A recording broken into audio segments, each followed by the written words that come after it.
Obrigado, doutor. Tem ladrão Felipe. demais. Tem ladrão demais aí. Imediatamente Já quero deu, passar a tinha que palavra dar. ao nosso amigo, doutor Alexandre Camanho de Assis, que é presidente da Associação Nacional dos Procuradores da República.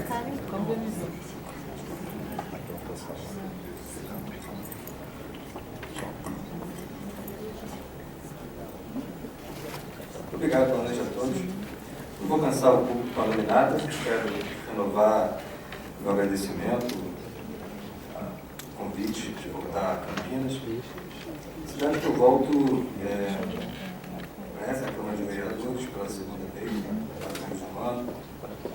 Cidade que eu aprendi a ter amor por uma circunstância muito comovente. Eu, procurador da República em Brasília, fui remotamente chamado a conhecer um drama periférico, que é o Arquivo Mantovani, do qual eu me movi profundamente e procurei mover forças no sentido de resolver isso.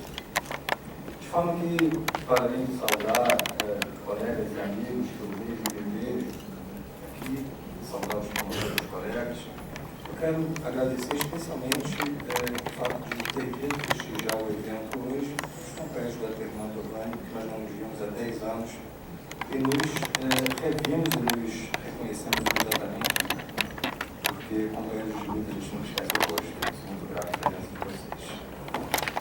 Eu, evidentemente, tenho que assim, parabenizar a Câmara de Vereadores e os vereadores aqui presentes, porque é algo extraordinário que ocorre aqui e que parece que se perdeu a sintonia em algum outro lugar no Brasil.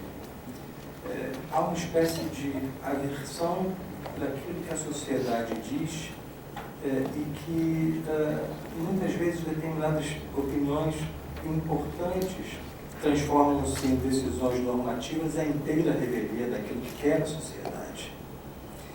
Isso é o inteiro divórcio e, portanto, isso é o requiem de uma instituição legislativa. Quando uma instituição legislativa que representa o povo se divorcia da vontade do povo, é o caso de se perguntar para que, afinal, ela continua existindo.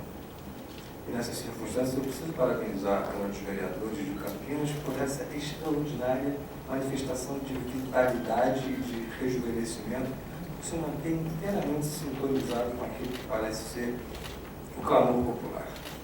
Há hoje uma extraordinária percepção do povo, no sentido de que o Ministério Público não pode se ausentar de uma investigação criminal, e isso não tem a ver com uma confrontação corporativista. Assim, acima de tudo, é preciso deixar claro para a sociedade também que não há um confronto entre delegados e promotores, é um singelo argumento, que parece, no entanto, cabal. O Ministério Público é uma magistratura nesse país, uma magistratura vitalícia, togada. E a Polícia Civil é um estamento específico do Poder Executivo. Isso não é uma confrontação de categorias. Nós não estamos medindo forças. Não estamos avançando em alguma coisa, nós estamos perguntando exatamente o que é que pertence a cada um.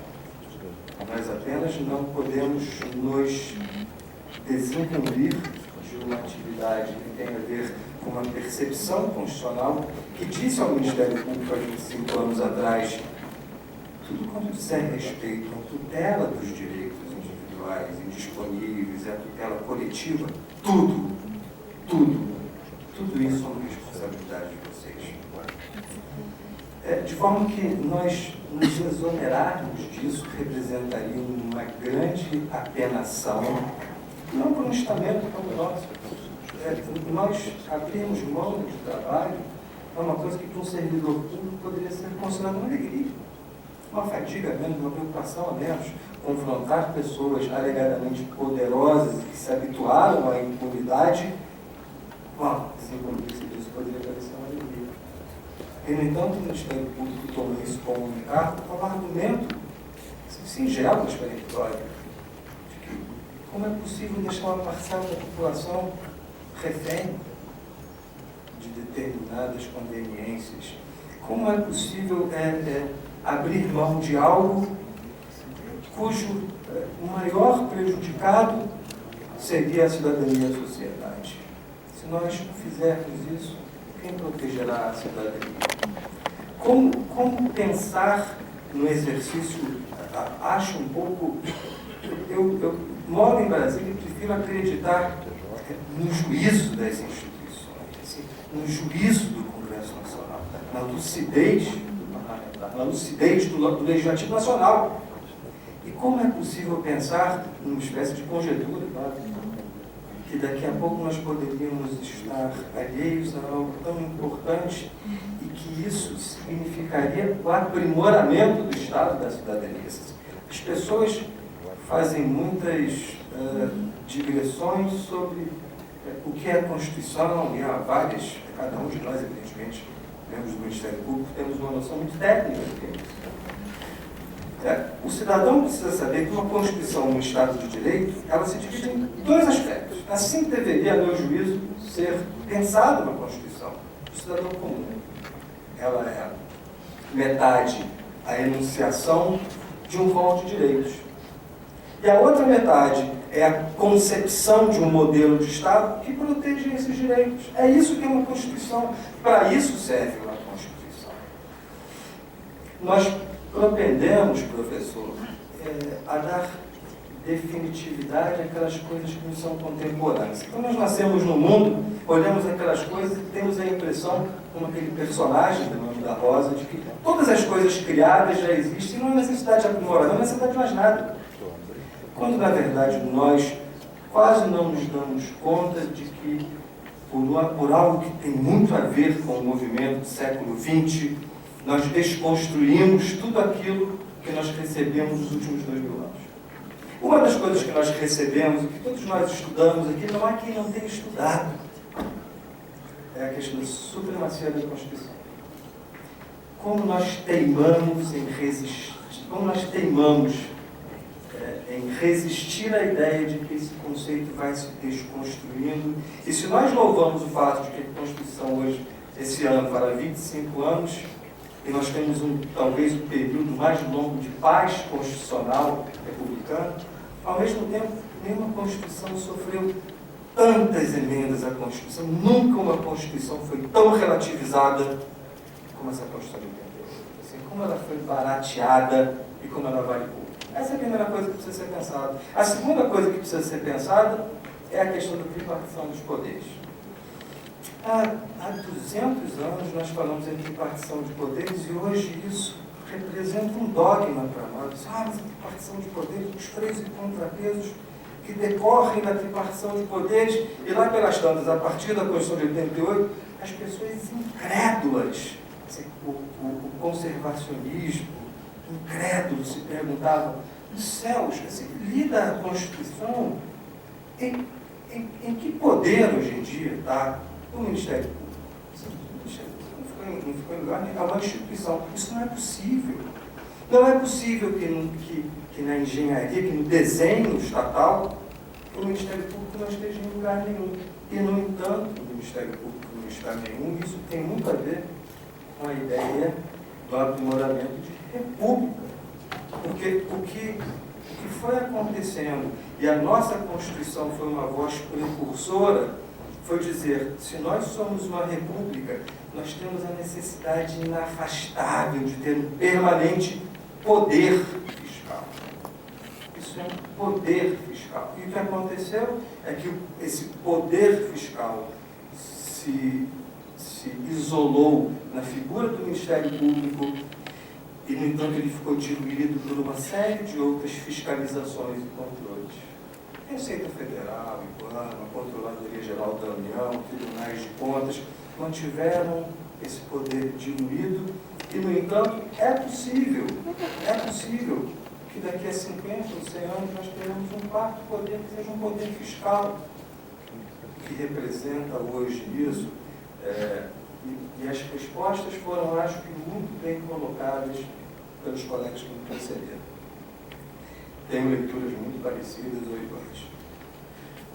Mas o que nós vemos hoje é um ataque, uma séria resistência ao novo, uma séria resistência do poder convencional, do poder conservador, daquilo que o Ministério Público tem de vanguarda e para falar a realidade, assombrou esse país do que a sua atuação significou de proveito para a cidadania. Assim, isso precisa ser visto sem assombro e sem maniqueísmo. Nós não somos melhores, nos entregaram uma atribuição e nós a cumprimos.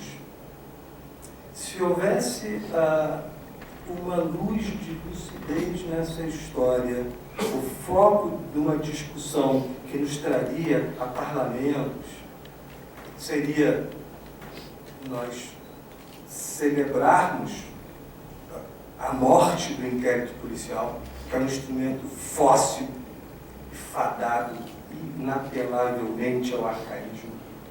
E discutiríamos com a polícia qual é a melhor forma, a mais moderna, a que melhor atende à sociedade, a melhor forma de uma investigação criminal, com pautas comuns, com prazos, com formalidades, com a justa medida entre a proteção da intimidade e a necessária publicidade dos atos oficiais, com o controle da legalidade pelo judiciário.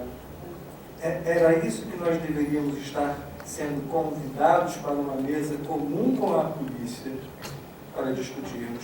E, no entanto, essa é uma instituição sob ataque.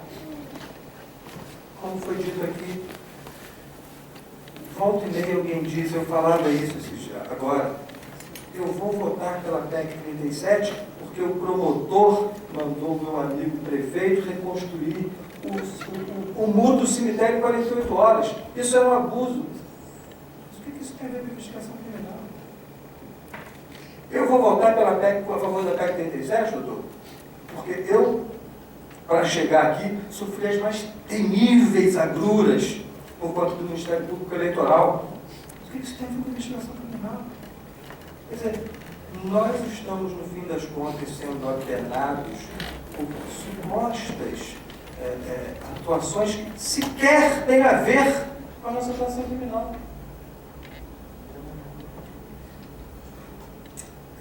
Não vai adiantar nós dizermos o quão bons somos, não vai adiantar nós autocelebrarmos a nossa impecabilidade e os nossos serviços prestados à nação. O Congresso Nacional hoje tem um sentimento que evidentemente medeia o ressentimento, mas com algo que é possível vislumbrar de bom, que é a necessidade hoje que eles veem de regulamentarem a nossa investigação criminal. E não adianta dizer o Congresso Nacional, mas tem a resolução 13. O Congresso Nacional resolveu chamar para si a tarefa de regulamentar a nossa atividade criminal. O que nós precisamos fazer é contribuir com o Congresso Nacional e dizer que sim, nós aceitamos isso, de bom grado queremos isso. O Congresso cumpre o seu papel de legislar para regulamentar a nossa atividade criminal. Deveríamos fazer isso junto com a polícia.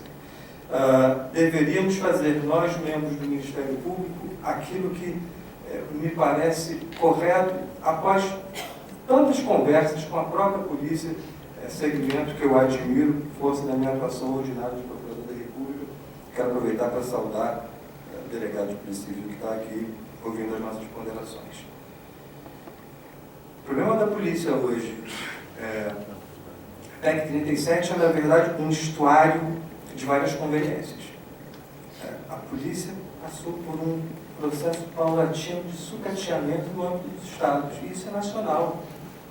Vocês conhecem a realidade de São Paulo, a realidade daí para fora é só pior. E o Ministério Público muitas vezes investiga porque não encontra a rapidez necessária para a produção da prova de qualidade no âmbito da Polícia Civil. A Polícia Civil não quer? Claro que quer. Às vezes a Polícia Civil não pode. Reclama-se, muitas vezes, a polícia quer resgatar, a Polícia Civil e Federal quer resgatar o seu papel de polícia judiciária. E reclama quando o Ministério Público pede para a Polícia Militar ou para a Polícia Rodoviária Federal cumprir mandados. Mas entrega um mandado para um delegado e fala, tem fila. Tem fila, tem mandado. E aí você perde a prova. O que o Ministério Público deveria fazer não é confrontar a polícia, assim como a polícia não deveria confrontar o Ministério Público. O que o Ministério Público precisa fazer é entender que, se nós realmente nos achamos responsáveis pela investigação criminal, nós temos que olhar a polícia com a responsabilidade de ser uma instituição imemorialmente parceira e que precisa da cooperação do Ministério Público para se estabelecer como uma polícia cidadã preocupada com o cumprimento do mandato e com a qualidade da prova. É preciso que o Ministério Público nos estados e o Ministério Público Federal zelem pela execução dos orçamentos de segurança pública nos estados. E com isso, nós vamos ter uma polícia melhor. E aí nós não precisamos nos encarregar de certas investigações que poderiam e deveriam ficar a cargo da polícia. Quando se diz, o Ministério Público faz uma atividade, essa atividade é extraordinária, essa atividade de investigação nossa é extraordinária. Extraordinária em relação à polícia, né? Não, extraordinária em relação a nós mesmos. Porque a nossa tarefa ordinária não é de investigar. Isso é uma destinação autêntica da polícia e a polícia precisa ser empoderada nesse sentido. Assim, nós deveríamos... Hoje nós vivemos um momento agudo e, lamentavelmente, existe uma tendência a nós nos demonizarmos reciprocamente. Se nós precisamos todos ter, por maioria de razão, membros do Ministério Público, precisamos pensar o que é o porvir, o que é o melhor para o cidadão. O melhor para o cidadão é uma polícia cidadã apta, aparelhada, com um orçamento decente, que não fique refém dos governadores, que não fique mendigando recursos humanos, recursos tecnológicos e uma série de recursos materiais. É isso que nós precisamos pensar. Assim, evidentemente, precisamos dizer o quão a PEC 37, o que a PEC 37, a polícia precisa entender que a PEC 37 constitui um retrocesso tão brutal, que ela não resiste ao controle da constitucionalidade. Já pela questão da proibição de retrocesso, a PEC 37 cairia.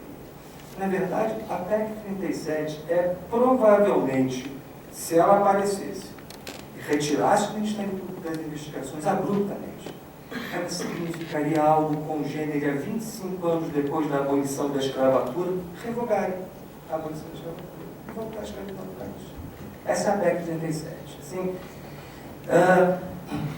há um argumento insólito que não foi dito e que precisava ser também aqui debatido, é esse argumento pedestre de que no Estado de Direito um investiga, outro acusa, outro defende, outro julga, outro recorre, outro proclama, outro publica, outro... Onde está na Constituição o direito do cidadão de só ser investigado pela polícia? Onde está esse direito? Esse direito não existe.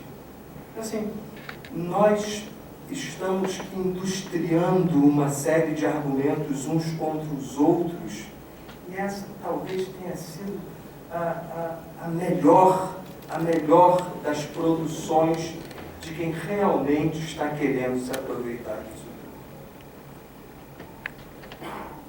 O dia da PEC 37 vai passar e nós precisamos nos reconciliar com a ideia de que os nossos melhores momentos foram os momentos em que o Ministério Público e a polícia produziram juntos. Os mais, falar espetacular essa altura é ruim, né? Mas os mais proveitosos resultados contra quem hoje está realmente muito interessado em ver isso acontecer. Não deveria haver um Ministério Público contra uma polícia. Deveria haver uma proclamação geral em prol da cidadania, e é isso que eu tenho levado para todos os lugares. Assim, a exemplaridade do Ministério Público, que ninguém nos retirará, é esse nosso compromisso com a cidadania. Como nós construímos cidadania nesse país, isso ninguém nos tirará. Mas esse compromisso com a cidadania nos impõe que nós tenhamos uma atitude galharda, assim, mas madura e serena e compromissada com a cidadania. Olharmos a polícia como uma instituição parceira e não competidora nossa. Chamar a polícia para pensar um quadro diferente de investigação no Brasil e fazer com que o que quer que aconteça ocorra em prol dos cidadãos, em prol do país, em prol da sociedade. Esse é um país selvagemente órfão de Estado, assim, completamente pária. Assim, nossa sociedade é completamente pária. Milhões de pessoas não têm acesso aos serviços públicos nesse país. Assim, nós que somos instituições públicas, precisamos unir forças contra quem desvia dinheiro público, contra quem enriquece em cima da miséria das pessoas. Esse é o verdadeiro quadro, é isso que nós sempre fizemos, é para isso e com isso que nós contamos com a polícia. O que nós esperamos é que, como aqui agora, foi essa aula de exemplaridade que a Câmara dos Vereadores deu, essa aula de cidadania, de engajamento cidadão, é assim, e uma demonstração escolar do que é um legislativo. Nós esperamos que o Poder Legislativo Federal faça a mesma coisa e entenda que o Ministério Público e a Polícia não podem ficar uns contra os outros, a não ser por conta de uma velhacaria de terceiros. O Ministério Público e a Polícia precisam se dar as mãos, exercer na plenitude a investigação criminal. Só com isso nós teremos um país melhor.